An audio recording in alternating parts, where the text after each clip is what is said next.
हमारा जो रीइंफोर्समेंट होता है वो बात करता है कि हमारे को प्रिंसिपल और रेसिप्रोकल इनोवेशन क्या कहता है कि right for example let us से कि बच्चे ने अपना होमवर्क किया राइट हायरार्की बनाई। हायरार्की क्या होता है डिक्रीजिंग से लेके इंक्रीजिंग ऑर्डर में कुछ वॉचिंग टीवी राइट। जब मैं टीवी देखूंगी तब टीवी में भी कुछ ऐसी सर्टेन एड्स आती होगी या सर्टेन ऐसे लेसन देखती होंगी मैं।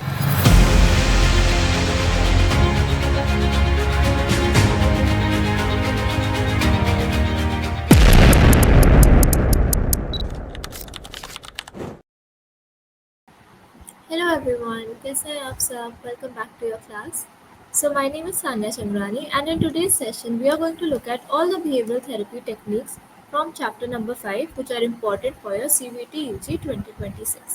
तो इनसे आप काफ़ी सारे MCQs expect कर सकते हैं, काफ़ी case studies expect कर सकते हैं, assertion reasoning as well. So we are going to look at all the therapy techniques in detail. Before we do that, let us look at what Power Within Psychology has to offer us.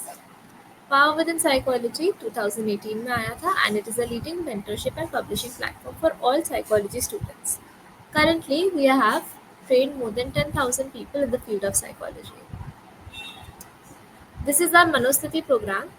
अगर आपको इसके बारे में नहीं पता तो I'll give you a brief about it. हम schools and colleges में जाते हैं and हम वहाँ पे workshops, seminars, career guidance sessions कराते हैं so that you are more equipped in the field of psychology. So if you also want कि हम आए और हमारे डायरेक्टर आके आपके वर्कशॉप्स कराएं, आपको हेल्प करें in this field, so you can contact us with the given number in the description box. Now these are some of the courses which are offered by our organization. तो सबसे पहले if you are targeting your CUET UG 2026 तो आपके लिए आरम batch है हमारा. Okay, आरम batch हमारा पूरा बैचलर्स इन साइकोलॉजी के लिए आपको प्रिपेयर करता है. हमने चैप्टर 1 कंप्लीट कर दिया है ऑलमोस्ट इस बैच में, so this is the best time if you want to enrol in it. Secondly we have masters in psychology के लिए लक्ष्य बैच. ये आपको आपके CUET PG के लिए तैयारी कराता है. It is our most popular batch and इसमें हम काफ़ी ज़्यादा विक्ट्रीज भी देखते हैं. साथ ही साथ हमारा सफलता बैच है जो पहले MPhil clinical now known as MA clinical psychology entrance के लिए प्रिपरेशन कराता है. साथ ही साथ भी आप संकल्प बैच जो हमारा UGC NET JRF exam and GATE exam target करता है. So if you want to enrol in any of these, admissions open है and you can do so by contacting us. ये हमारे कुछ टॉपर्स रहे हैं for the past 4 years. So as you can say all India rank 1 जितने भी हैं यहाँ पे they all are students from Power Within Psychology. So if you also want to become Air 1 or All India Rank 1, you know which course you have to enroll in. So let's start with the thought of the day today. Life isn't about finding yourself, life is about creating yourself.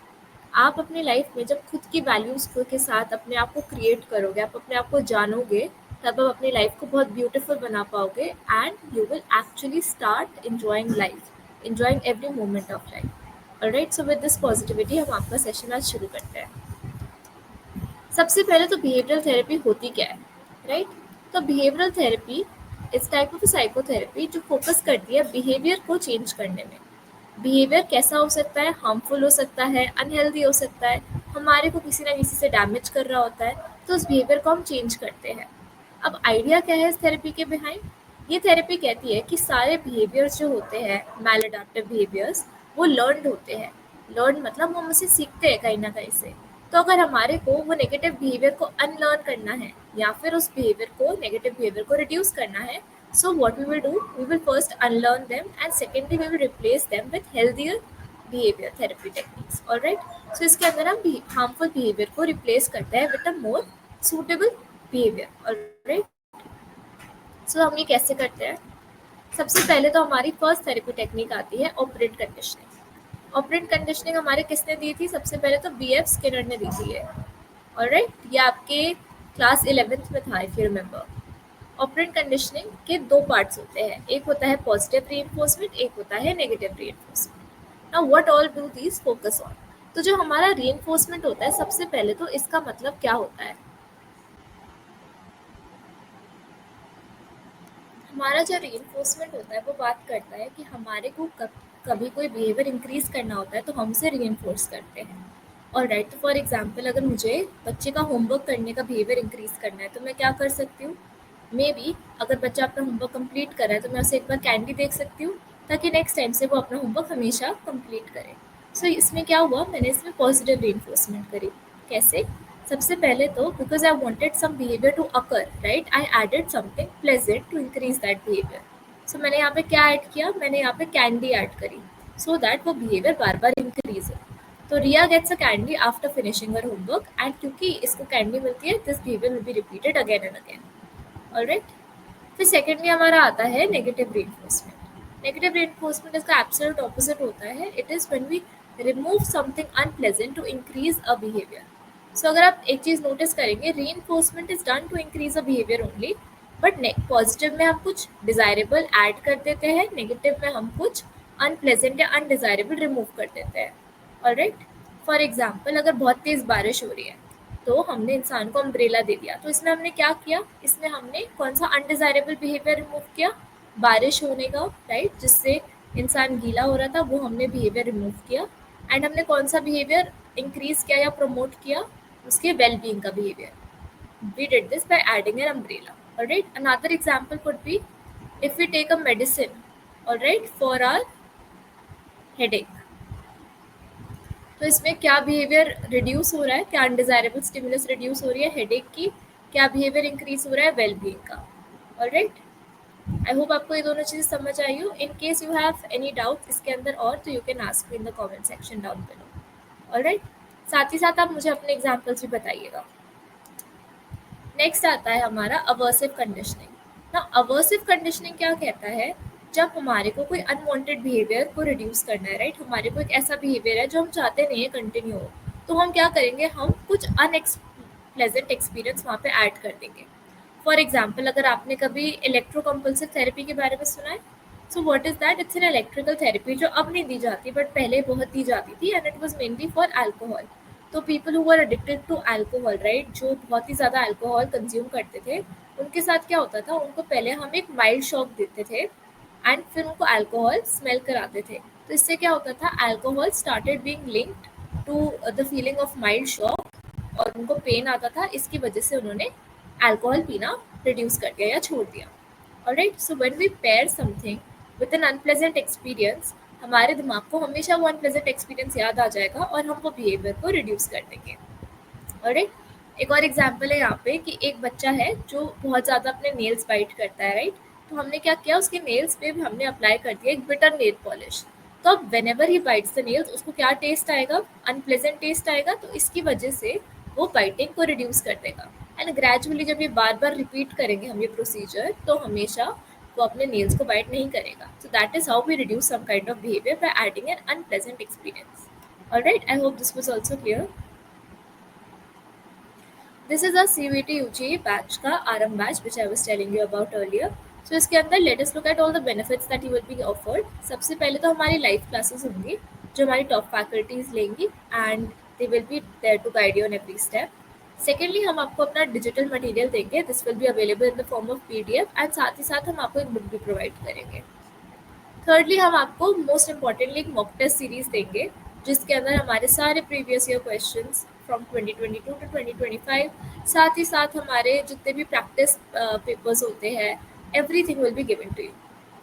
Next हमारे पास आपके लिए होगी personalise doubt classes. तो अगर आपको one on one किसी से भी डाउट है, किसी फैकल्टी से आपको कुछ डाउट सेशंस करने हैं, तो that is available as well. फिर हम आपको एक प्रीवियस ईयर पेपर्स का पूरा कलेक्शन प्रोवाइड करेंगे so that you don't miss out on any question, and ये साथ ही साथ आपका जनरल एप्टीट्यूड के लिए भी प्रोवाइड होगा।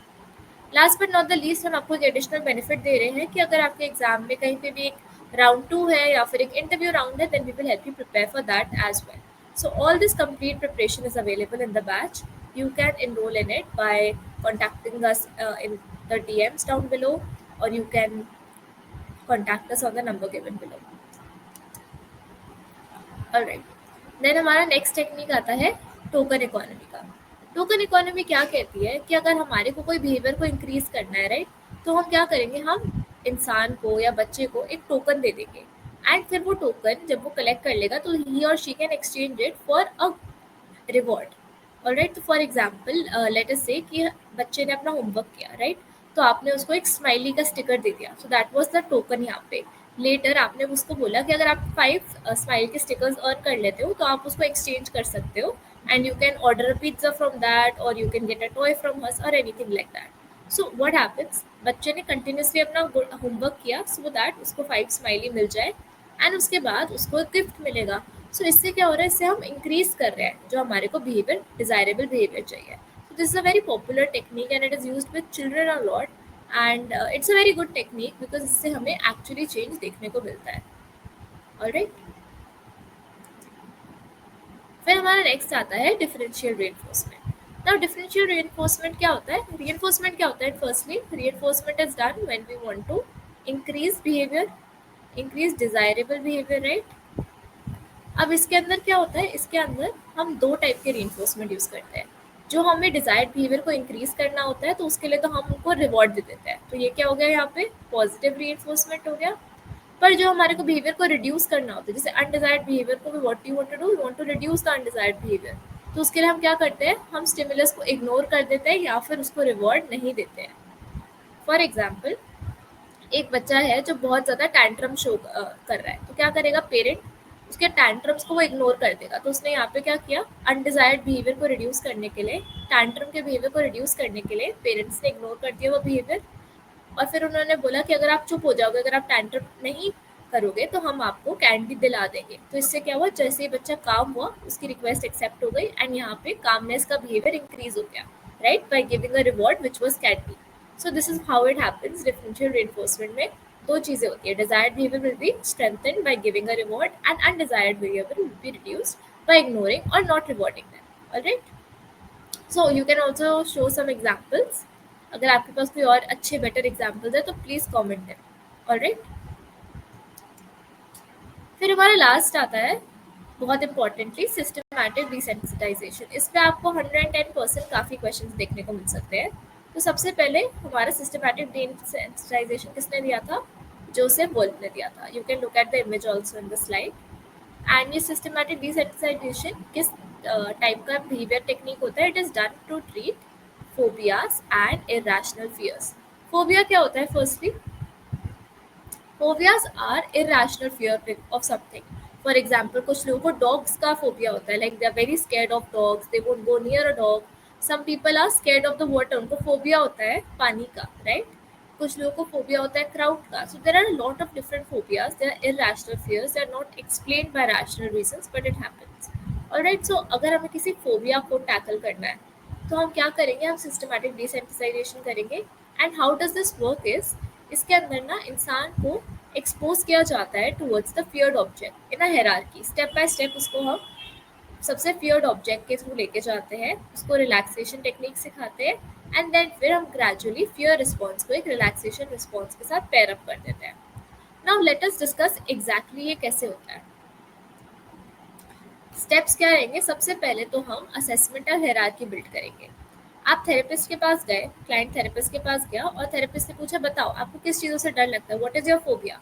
ठीक है, तो उसने बोला कि मुझे पब्लिक स्पीकिंग का बहुत बड़ा फोबिया है, कि मैं स्टेज पे जाके बोल नहीं पाता, या मुझे जब पब्लिक में बोलना होता है मुझे बहुत डर लगता है. तो थेरेपिस्ट ने कहा ठीक है, let's make a fear hierarchy.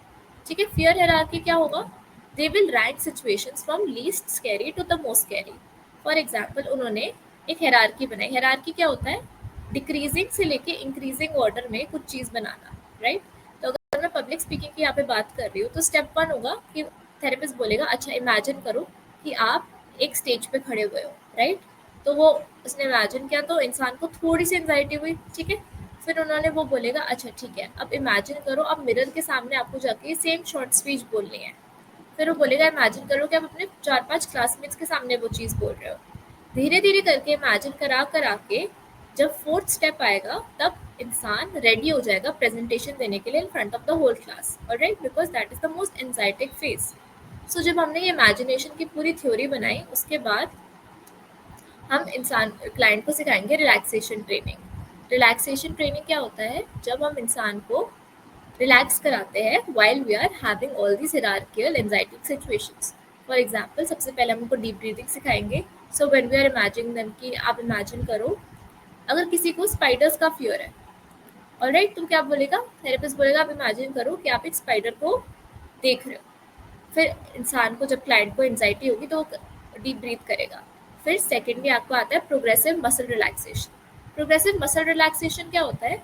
हम किसी एक मसल ग्रुप को कॉन्ट्रैक्ट करते हैं, टेंस करते हैं, फिर उनकी टेंशन रिलीज करते हैं. For example, this is my hand, right? So what will I do is first I will clench it. तो इससे what I am doing, I am actually contracting it, then I will gradually increase my, I gradually release it. तो क्या होगा, इससे मेरा जितना भी muscles होंगे in my hand, they will relax. This can happen with your legs, you can do it with your hands, anything. So you can google all these ways कि progressive muscle relaxation कैसे होता है. And third step होता है हमारा guided imagery. Guided imagery होता है जब हम इंसान को इमेजिन कराते हैं कुछ सिचुएशंस सो दैट ही और शी फील्स अ बिट काम. जैसे आपके स्कूल में भी होता होगा, आपके टीचर्स कहते होंगे, अच्छा okay, imagine, close your eyes and imagine that you are sitting in mountains and there is good air around you and you feel very calm, you feel very peaceful. तो उससे क्या होगा, आपको अंदर से भी बहुत ही कामनेस फील होने लग जाएगी. सो दैट इज जब आपकी इमेजरी, आपकी जो माइंड में इमेजेस है वो गाइडेड होती है by some type of therapist और सम अदर पर्सन. ऑलराइट, जब इंसान एक रिलैक्स स्टेट में होगा तब उसको वो सारी हायरार्की आइटम्स को हम इमेजिन कर पाएंगे. ऑलराइट, अगर एंजाइटी बहुत ज़्यादा बढ़ जाती है तो हम वहीं पे स्टॉप हो जाते हैं एंड वापस रिलैक्सेशन टेक्निक्स प्रैक्टिस करने लगते हैं. तो ये पूरा आप सिस्टमैटिकली कंटिन्यू करते हैं जब तक इंसान अपनी मोस्ट फियर्ड सिचुएशन को फेस कर सकता है without panic. Alright, in the last stage desensitisation achieve हो जाएगी जब इंसान अपने मोस्ट फियर्ड सिचुएशन को फेस कर सकता है. This could be fear of spiders, this could be fear of public speaking, fear of heights, anything. Alright, फिर हमारा नेक्स्ट आता है principle of reciprocal inhibition. Principle of reciprocal inhibition क्या कहता है कि दो ऑपोजिट फोर्सेस जो बहुत ही स्ट्रांग है वो कभी भी साथ में नहीं हो सकते. फॉर एग्जाम्पल, जो हमारा स्ट्रॉन्गर फोर्स होगा it will always block the weaker one. अगर हम थेरेपी में जाते हैं और इंसान, जैसे हम डिसेंसिटाइजेशन थेरेपी का एग्जाम्पल ले लेते हैं, क्लाइंट ने सीखी relaxation techniques alright by the therapist and साथ ही साथ उसको एंजाइटी सिचुएशंस भी इमेजिन करने के लिए हमने फोर्स किया. तो इससे क्या होगा, जो भी स्ट्रॉन्गर फोर्स होगा यहाँ पे, अगर इंसान काम है, अगर वो अपनी रिलैक्सेशन टेक्निक को ढंग से प्रैक्टिस कर पा रहा है तो relaxation would block the response of anxiety, would block the response of fear. इससे क्या होगा, इंसान would feel more relaxed. So this is reciprocal inhibition. Another example could be, अगर आप अपना साइकोलॉजी एग्जाम लिखने जा रहे हो, alright, and you are very very stressed, but you start deep breathing. इससे क्या होगा, आप ग्रेजुअली थोड़ा काम फील करोगे, आपका माइंड एट ईज आएगा. So your deep breathing will block the anxiety response that you are facing because of your exam. इससे क्या होगा कि आप अपना एग्जाम भी अच्छे से दे पाएंगे. सो that is reciprocal inhibition in very simple words. Alright, फिर हमारी आज की लास्ट की टेक्निक है मॉडलिंग. मॉडलिंग क्या होता है? मॉडलिंग इज बेसिकली आपका ऑब्जर्वेशन. ठीक है, ऑब्जर्व करते हैं जब किस बिहेवियर को. तो ऑब्जर्व हम किसको करते हैं? We observe a certain type of a model and we try to imitate their behaviour.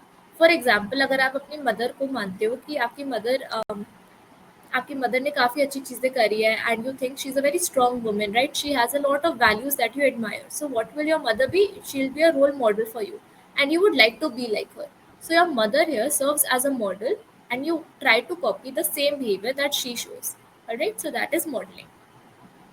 Example क्या होगा, जब आप प्रेज और रिवॉर्ड्स के साथ भी आप ये बिहेवियर को इनकलकेट कर सकते हो. और क्या एग्जाम्पल हो सकता है? फॉर एग्जाम्पल, आप टीचर को देखते हो कि वो कैसे पढ़ा रही है क्लास में एंड आपको बहुत अच्छा लगता है उनका टीचिंग स्टाइल, तो आप भी उसी तरीके से अपने आप को खुद पढ़ाने की वैसी कोशिश करते हो. So here your teacher will be the model for you. Alright, उसी का एक पार्ट आता है हमारा vicarious learning. Vicarious learning is a type of observation जिसमें हम डायरेक्टली वो चीज़ नहीं करते बट इनडायरेक्टली उस चीज़ को ऑब्जर्व करके सीखते हैं. ऑलराइट, फॉर एग्जाम्पल, हमने देखा कि हमारा एक फ्रेंड है, उसने एक नया नोट मेकिंग का तरीका बनाया है, लाइक नोट्स लर्न करने का उसने एक नया तरीका बनाया है, right?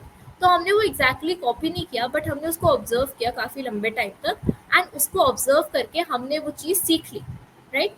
So that is when we learn certain things through indirect experience. That is vicarious learning. This could also be when I'm talking about watching TV. Right, जब मैं टीवी देखूंगी तब टीवी में भी कुछ ऐसी सर्टन एड्स आती होगी या सर्टन ऐसे लेसन्स देखती होंगी मैं, जो मैं लर्न कर जाती होंगी without actually paying direct attention towards it but rather learning it indirectly. Alright, तो आप भी वाइकेरियस लर्निंग का एग्जाम्पल दे सकते हैं. So thank you so much for watching everybody. I hope आपको अच्छा लगा हो ये session. And if you have any doubts, please comment them down below, or you can reach out to us. Thank you so much, and we'll see you in the next session.